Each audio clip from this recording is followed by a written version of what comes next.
Hey, how you doing, YouTube? I'm back with another video, and today I'm going to be talking about where will Jimmy Butler be getting traded to. Now, I might be kind of late on this, like Jimmy Butler asked to get traded 2 days ago, and with my lucky second this video gets uploaded, he will be then getting traded to one team that I either did not mention or just before the video drops, and then I'll look stupid by making this video.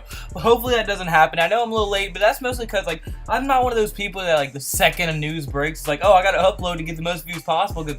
No, I'd rather make a good video, get less views, make a good video, and the people that actually watch it will enjoy it more than if like a lot of people watched it and then not a lot of people could enjoy it because it was just like a 2-minute video of me saying random stuff about it. Like I would rather make a good video, long, edit it, and all that to get my point across and like why I think things will happen, where he will be traded to, and what they will be traded for. So I'm gonna be getting to pretty much the 3 teams that he did have on his list when he was asked to get traded and all that. So without further ado, without rambling on too much, let's get right into this video.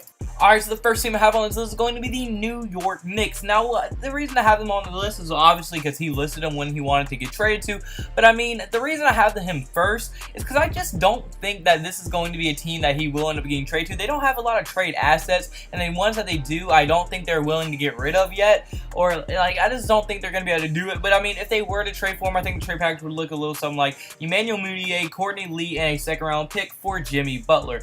Now, Jimmy Butler is a superstar player, and I mean, this trade would actually benefit both sides. Now, it might not look like it for the Timberwolves, but the Timberwolves actually have very little leverage in this situation.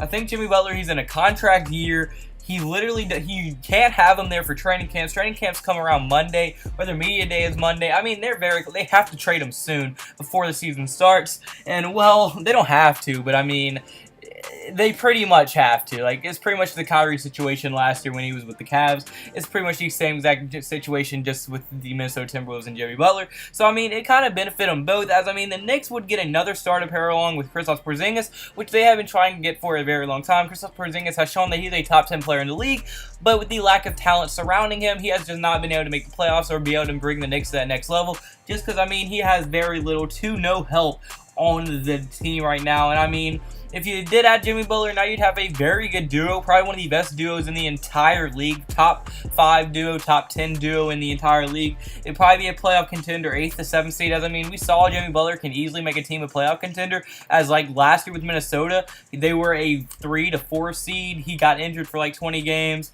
then they dropped all the way out of the playoffs, and he had to fight just to get him back in the 8th seed. So, I mean, he is a big difference maker, and, like, with him, you could be a playoff team, and without him, you're not. So, I mean, I think with the pair of them two, they are definitely going to be 8th, 7th, or even 6th seed in the playoffs next year. But then it would also benefit the Minnesota Timberwolves, as, I mean, look, they're going to be getting a young point guard who could still develop into a good starting point guard in the league one day. As, I mean, Emmanuel Mudiay, he averaged 8 points per game, just had a very average season, but I think he's going to start developing to be, like, one of those Patrick Beverley-type players, and just be like a perennial starter on most teams and become a good veteran once he completely develops. And then they would be getting much needed scoring off the bench, which would be Courtney Lee. And I mean, he'll be able to score off the bench. He's a pretty good scorer, pretty good shooter. So I mean, with that extra scoring, with that extra depth off the bench, he'll also be a nice addition. Plus, a second-round pick just thrown in there, like kind of to help the trade go along a little bit smoother as well. But then my second reason for this video, or not second reason, sorry, I'm not used to making these type of videos. My second team for this video is going to be the Los Angeles Clippers.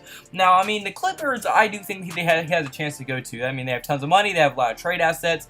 They can definitely trade for him pretty easily if they wanted to. And, I mean, I just think that the Clippers are a very possible destination. Like, I think it's probably the most likely team for him to go to if he, like, out of any of them. Because, I mean, he already there's been reports that he doesn't want to go to the Lakers, and there have been reports that, I mean, now the Clippers are front runners to get Kawhi. So, I mean, it just makes a lot of sense that he will be getting traded to the Los Angeles Clippers. And I think the trade package would look a little something like this, as the Timberwolves would get Tyron Wallace and Tobias Harris for Jimmy Butler.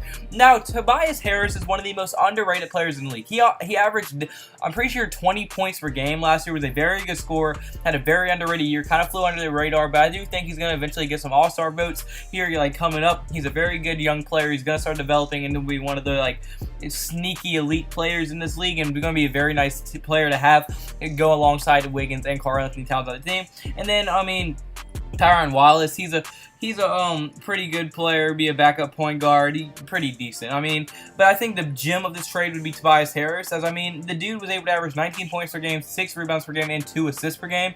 So a very very good player, and I mean, he flies on the radar a lot in the NBA for some reason. I don't know why. Maybe because he played for Detroit and the Clippers, two kind of like not very good teams. Maybe that's why. But I mean, still a very, very good player to have on your team, and I wouldn't be surprised if he gets some All-Star votes this year. But then also the Clippers would benefit from this trade, as I mean, they would get a whole lot better of a chance of signing Kawhi Leonard next year, which I mean, and not only would they have a huge chance to sign Kawhi, but then also they're going to be competitive this year, because I mean, anytime you have a player like Jimmy Butler on your team, you're most likely going to be a playoff contender or not a playoff team, and you'll still be a very competitive team if you made this trade. And then if you got Kawhi, you'd literally have one of the best defensive teams ever made. Kawhi and Jimmy Butler, two of the top 5 defenders in the league. I mean, very good defenders.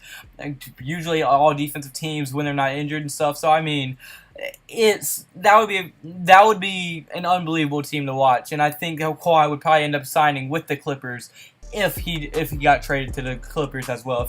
If Butler got traded to the Clippers, I definitely think Kawhi would sign with them. I mean, I don't know for sure, obviously. No one knows for sure. He might even sign with the Toronto Raptors. I'm not sure. But I mean, I do think that the Clippers are now the front runners to sign him if he would go traded to the Clippers.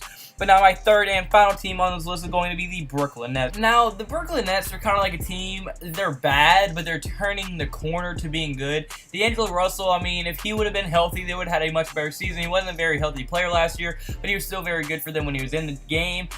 Jared Allen was a very nice rookie for them. I mean, he's going to develop into be a very good defending center when he starts developing a little bit more. Rondae Hollis-Jefferson, he's a good player off their bench.